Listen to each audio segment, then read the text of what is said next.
This video is dedicated to highlighting the sheer amount of shields you can give as an orb wand combo. You can more than double anybody's hit point values. Over 25k shields right there. And my build is like half as effective as you could really min-max it. So I want to go over my full guide, what abilities to use, specializations, masteries, and gear with my quest log starting out, mid-game, to the min-max. Now, first thing to keep in mind, we are primarily going to focus on shielding. So giving as much of this shield as possible to your allies so you protect them from any incoming damage. So they shouldn't take much and you should barely need extra healing. However, we still have a fair good few abilities that do actually heal, like Fountain of Life, Clay's Salvation, which you could potentially switch to a damage boost, and this orb effect right here, which can heal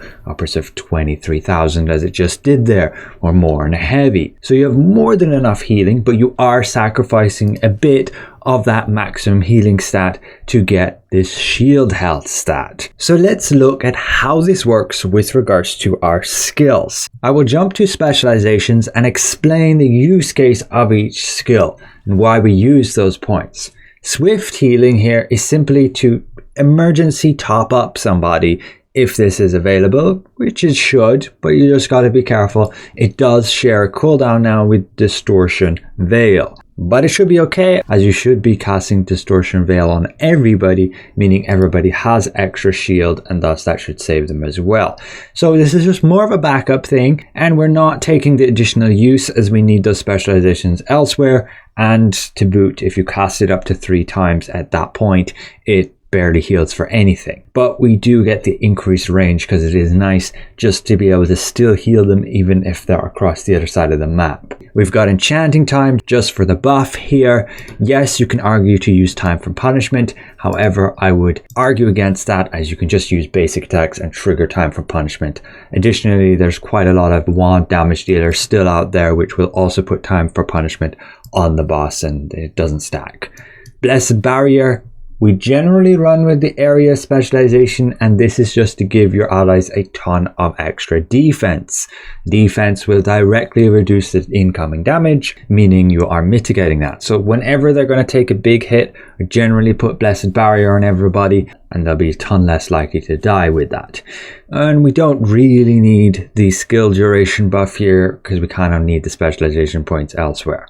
But you could say sacrifice this range increase similarly here and get an extra few seconds on it. Generally try and time it well so that you cast it when it's needed. Then we have Clay's Salvation, simply a nice fat heal with a massive area. You see this thing? Huge. You're going to catch pretty much anybody in that, and it's just a decent heal to top people off.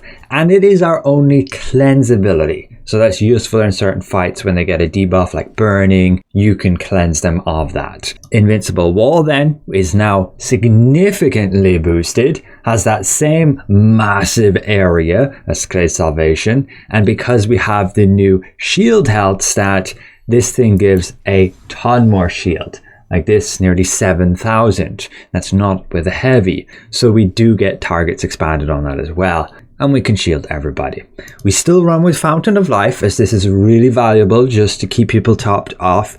And melee damage dealers would generally really approve of the mana you can grant them through it. You need that specializations. You may as well make it a little bit bigger and last a little bit longer. Then we go to Orb. We have Healing Wave. This is going to actually have to be paired properly with Healing Star to make the most effect. But you have it normally as Void Slash, but you want to make it Healing Wave so it actually heals. And you want to have Reactive so that for every orb within the area, it will heal a second time. Now you may be wondering, where do we get orbs? Because we're not using Star Calling. Well, we have Healing Star, and this actually counts as an orb, as you can see. And so then when we cast this Healing Wave, we get double the heal. So heals like 20,000 easily within that area, and this is your nice fat heal when people are grouped up and if they need it. This healing star, you want to have the specialization to actually make it that, and you can target somebody and it will simply follow them around. Even if they're really fast, it's also going to speed up. Whenever you cast this healing wave, try and make sure that that healing star is within it to boost the heal. Then we have Distortion Veil, and this is simply just your shield ability. You cast it on somebody and it grants them that shield. Just here, over 9,000. We do not go with any specializations here, as they're kind of underwhelming. We generally don't want to spam it all the time. We want to keep the ability to cast Swift Healing when needed. And the reason is because we're going to pair this with Summon Satellite to make it multi-target. So with this specialization, you have Satellite Copy. You're going to make everybody within range of you or the person who have targeted become a satellite, and everybody around that person. You can see the area of it when we cast it, and it like bursts just like this. It lets out a wave, and then when you cast that shield, now it's going to be 50% more effective, as we got over 13,000, and that's how you create it to be multi-target, by always casting Summon Satellite with the Satellite Copy before Distortion Veil. And then you can stack that shield with Invincible Wall, and you get way over 20,000 shield. Then we have Guardian Defensive Wall. This thing has a really long cooldown. You're not going to rely on it too much, but it is nice just for some massive amounts of mitigation, anybody standing within the bubble. You can easily protect people from one-shots with this. It's just, again, that limited area and massive cooldown. Although, you have a very neat ability to cut your cooldowns drastically. Temporal Leap is huge. Like, this thing will reduce your cooldowns massively. Just see how quickly this duration is ticking down, and the duration of that temporal leap, I believe, is affected by your buff duration. So the longer you can have that up, the more cooldown you're going to get on all your abilities, and that just simply allows you to cast that shield combo again much quicker. So you have that right here, and then you can enter the stealth, and then those things will come off cooldown really quickly, and you'll be able to cast that shield combo again just here, keeping your allies pretty much fully shield and nearly double their health as normal. And again, the more buff duration you have, the longer those shields are going to last, and at a certain point you're going to be able to easily have 100% uptime on that. The combo is just crazy in terms of giving your entire team so much survivability. You'll be able to protect them from nearly anything that would one-shot them that's intended to be tanked. Of course, there's going to be some things which will one-shot you no matter what when they do like 10 million damage, because they're designed to kill you if you fail the mechanic. But this build makes it so much more forgiving for new players to be able to just take a ton of damage and still survive. All those people who can't Q block for the life of them, Orb Wand is insane for how much it can carry. In terms of specializations, we just have this here to give us that extra healing for those abilities like Fountain of Life, Clay Salvation, Swift Healing. This one too, giving us more healing and cooldown. Saint's Oath, not really effective, but if we do take a bunch of damage, we can gain more healing. And then Selfless Soul, whenever you heal people. So this is going to be with Fountain of Life. You can check our healing stat here, 159. We cast Fountain of Life, and then this thing's going to stack up to over 200%. Then we have the shield health, so Eternal Veil, and then Astral Overseer, which in fact gets changed with the Orb Mastery just here to give us more shield health. And then Constellation Link is, I believe, just a personal thing to give you some damage reduction. I haven't really updated it yet. And Full of Corruption is also kind of useless, but it's a little bit of a boost when you're in multi-target and killing enemies, and you get that extra base damage or that max damage, and that will help with heals along with mana regen. We generally don't have any mana issues here. So then we will have a look at the mastery points and the priority I would go with, and that's simply it. So follow 1, 2, 3, so on. If you have 120 levels, go as far as 12. Some of these abilities are a bit useless to us, like this one right here, but we're simply just trying to get these stat boosts that are beside it. The only real skill effects that are useful to us is, I guess, Stellar Flare for that extra damage reduction, then Celestial Guard for the extra shield health, and this one right here for more shield health. Cosmic Cycle for some mana regen, and same with Tranquil Will. And yeah, the rest pretty much just to gain stats. We don't use Pulsating Galaxy, but the cooldown here is nice. The buff duration here is good. As for Wand, this is what I would go with, same as what you would run on Seeker. This would be the priority, but there's one thing to be careful of. If you want to be applying enchanting time to people, don't use Spectral Defense.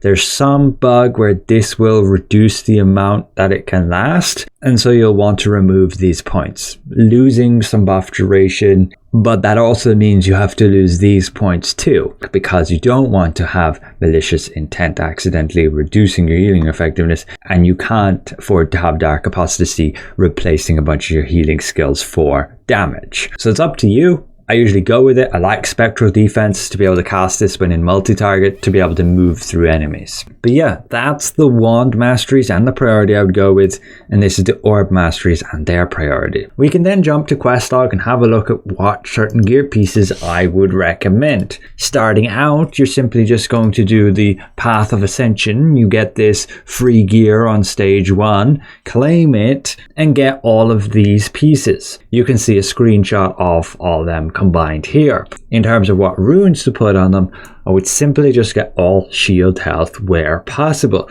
not bothering with the rune synergy unless your shield health rune level is super low. But if you complete all these stages, you get so many runes. Like look, 500 runes right here. They should at least get it to level 45, 50. And at that point, it's already good to go full shield health on these things.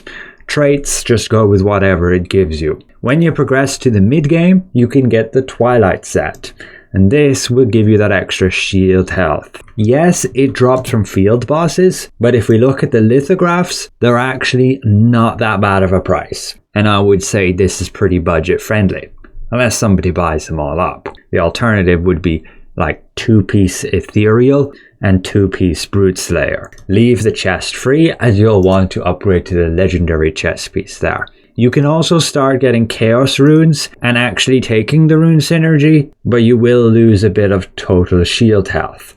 Like, we could just have all 3 shield health runes here and not have the synergy, and that would still be better for having min-max shield health. As again, getting these chaos runes is going to be super low chance. So you can do what I do in the starter build and go full shield health on weapons, rings, and the necklace. And when you do progress to heroic, you want to get that heroic orb to min-max shields, but you can make the heroic wand work, but you will lose a bit of shields. And in terms of the actual skill core for the orb, it honestly doesn't matter. Like, you could just take this one to get the extra damage reduction in Temporal Leap, because the rest of them just don't really affect us. Talus one, not really applicable, since whenever you cast Distortion Veil, you're just giving it to everybody anyway by making them all satellites and then giving them that shield. You want to take the stats here, like these traits, and then strength and perception. You can potentially take buff duration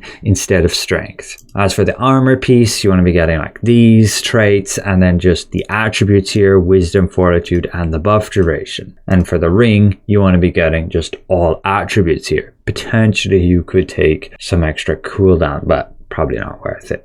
And yeah, there's really honestly no need to upgrade these accessories. These are the same accessories you got from the starter setup. You can just put some trait resonance on them, which would be all just max mana. Max mana equals more shield healing and more healing due to those passives. If you want to go min-max and you want to maximize your shields, you could take Cordy. Don't go over 99 wisdom, as that's actually wasted, but I'm not really sure where I can reduce that by 2. Potentially switching to a different accessory, but I think these are about the best you can get. The bracelet here, belt, and the earrings are really easy to get from like just dungeons, but this one's hard to get, and so is this one. So you can just easily use alternatives as long as they give you stats, and we're ideally going for like cooldown here. And yeah, this would be the best cloak to have with that skill damage boost, but again, you can just very easily just stay with the opulent cloak.